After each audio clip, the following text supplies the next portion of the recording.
Aloha, I'm Naka Nathaniel, an editor-at-large here at Civilbeat. I'm joined today by Kirstin Downey, who's a reporter for Civilbeat, who has come across a wonderful trove of stories that she found in the most amazing of places. Well, I've always had a very big interest in Hawaiian history, and I've been working on a biography of King Kaumoali'i of Kauai. So I went to Washington, D.C. to find what kinds of information might be stuck away in the archives there that would be of value for that book. I went specifically to the National Archives, which is out in the College Park, which is like an hour outside of Washington, D.C., and I asked them to pull out old records they had about the Kingdom of Hawaii. And they brought out quite a few things, but among them were three very interesting boxes. And I put in the request for them. They brought them out. We put them out on the table, and I started to open them up. And what they were was the records of deceased Americans, what had happened, what their final estates were at the time they died here in the Hawaiian Kingdom. They were wrapped in brown paper, butcher paper, and tied with old-fashioned twine. So the whole thing is sort of like you were stepping back in time from the very minute that your hands touched these documents. Opening them up, what tumbled out onto the table in front of me were the accounts of what had happened in people's last days of life here in Hawaii. We found the records of all kinds of adventurers, sailors, merchants, sandalwood merchants, and a huge range of more modern people, too. These records cover from 1830 to 1900. And what we found inside these records was a huge window into life in the 1800s in Hawaii, and also a window into death in Hawaii at that time. Right. So what was going on in Hawaii in this time period? Well, of course, it was a kingdom, and it was ruled by a succession of rulers, most of whom were direct relatives of Kamehameha, the conqueror from the Big Island. But then as the years grew on, sort of more of his other more distant relatives up until the overthrow that happened in 1893. And then, of course, there's a few years of the overthrow when Hawaii is first a republic, then a territory of the United States. So for that's the reason that the records go from 1830 to 1900, because in the eyes of the United States, in 1900, Hawaii ceased to be a foreign country. Right. So the time period, was very interesting because of who was involved in all of these different stories. Now, one of the parts that you were talking about was this role of the State Department, treating, these materials. Can you talk about the people that were in charge? Okay. Well, the United States had a very uncomfortable relationship early on with its sense of being a global power. So it was very slow in sort of assigning ambassadors to other countries. So initially what they did is have a series of what we called either commercial agents or U.S. consuls, who were political appointees who were sent out to various places. And Hawaii is one of these people, one of the places that got a series of commercial agents or consuls. Now, these weren't people who were trained as State Department officials. They were people who had political connections back in Washington, D.C. for one reason or another, and would sort of win a bid to get to be the consul in Hawaii. They would come here, and for many of the years, they got no pay. What they could get is fees and commissions they could charge for services they could render. So, for example, did you want to discharge a certain number of American sailors? Well, there would be a fee for that. Did you want to discharge your cargo to another American ship? Well, there would be a fee for that. So you had consuls that were here in a very unusual kind of a status. But part of their responsibility, in addition to looking at the commercial activity that would happen, it was also their job to look out for what was happening to Americans who came here too. So if an American was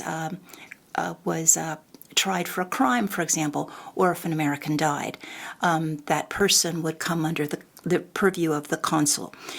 So when someone got sick and died, it would be the consul who would make the decision about where they were taken, who paid for their care, where they were buried, and took control of their assets, which is the most interesting thing, took control of whatever assets the person had at the time of their death, and would make sure their bills were paid, but ideally would make sure that whatever was left was sent back home to their relatives. So what kind of assets are we talking about? Well, one of the things that was very interesting is how poor so many of the people were when they died here. A lot of the sailors had almost nothing. There were people that when they did the inventory of what they had, the sailors would have one shirt, one pair of pants, one pair of shoes, one jacket. One that was, I thought, the most pathetic was that was about the extent of his possessions, and he had 2 jars of pickles. That's quite remarkable, as far as assets go. But there were many other things, and hopefully you didn't find those pickles inside those boxes. No. But no, somebody must have eaten those pickles long ago. But the materials that you found inside these boxes, though, there were so many stories that you were able to piece together. Right, it was fascinating. As these things tumbled out on the table, I would never know what I would find in any packet. So there were Bibles, there were lockets, there were hand-embroidered little, like a loved one might have embroidered your initial. One of the things that I found was a little initial, the man's initial of the first letter of his name. A lot of photographs, many, many photographs. And because many of them didn't have their names on them, you couldn't really tell what relation they had to the person, in the estate. Was that their mother? Was that their sister? Was that their brother? Was that them? We couldn't tell. And then over time, because the things were packaged in a kind of a crazy way, there was a huge jumble of photographs at the end, too, of pictures that you had no idea who they belonged to. The other thing I thought that was really interesting is how many people carried around their last letters. So think of how if you got a letter from your mother, your father, your brother, how you might carry it with your possessions. When a lot of people died, what they had was the last letters they'd received from their loved ones. And they were quite sad because so many of them were pleading for their adventurer to please come home. Right. That's remarkable. Some of these specific stories that you came across, in dealing with this time period, of course, this was the Civil War was going on in the United States. Right. And that was one of the most remarkable parts of this series was the role of the Civil War and the veterans played. That's right. Well, the time period from 1830 to 1900, it lets you have a window into each of these different time periods, too. But the Civil War turned out to be very interesting and very surprising to me. I was quite startled to find out how many of the packets involved Americans who had come to Hawaii after the Civil War. Now, one of the things that was a recurring theme also is that a lot of people came to Hawaii when they were sick, either physically sick or their hearts were troubled. And so it sort of was part of that sort of the movement that you'd see. But we had quite a few people come after the Civil War who'd seen very terrible war in the United States, and they came to Hawaii and then lived here for some period of time. And because they were American citizens, those documents were and their last estates were handled by the U.S. consul. So you could get a window into the lives of the people who had experienced the Civil War. Then, once I had the names and these accounts of what had happened to them in Hawaii, I consulted Civil War records to find out where those people had served and what I could find out about them. And a lot of the people actually had really interesting lives. At least 3 of the men who died here were doctors who had been surgeons in the Civil War. And you sort of think of a MASH unit and what they must have seen. And then they came here to Hawaii. That whole inquiry of looking at the fact that so many Civil War veterans were here made me look for signs of them here as well. And in fact, in Oahu Cemetery, there's a whole big part of the cemetery that is fully Civil War veterans, which I was very surprised to see and very interested to see. And in fact, there's a part of the cemetery where there's 4 cannon that sort of demarcate these are the Civil War veterans. And the canon came as a gift of King Kalakaua, which is also quite interesting, sort of a recognition that these were people who had fought for social justice and who deserved some special attention in the Hawaiian kingdom as well. And that in itself then took me to this whole issue with the fact that many Hawaiians also served in the Civil War, almost all of them on the side of the North. At least 100 people are believed to have served who are Native Hawaiian. And in addition, many of the missionaries' children who had been born here and thus were subjects of the Kingdom of Hawaii also enlisted too. So at least 15 missionary sons enlisted and served. So what you have is both Hawaiians and Americans who are essentially Hawaiian subjects going and volunteering to serve with a sense that of playing a role in righting a great wrong. I think part of that, why would so many Hawaiians feel such an interest in doing that? I think part of it was a very strong New England connection that had made a very big impact on Hawaii from a very early point. From the very beginning, the American merchants that came, the sandalwood traders were from New England. The whalers were overwhelmingly from New England, and the missionaries were all from New England. And so what you have is, of the Americans that came here, they brought a very strong New England bias and point of view to the Hawaiian kingdom, and the New Englanders became very strong abolitionists. So it was an easy thing to see that transition.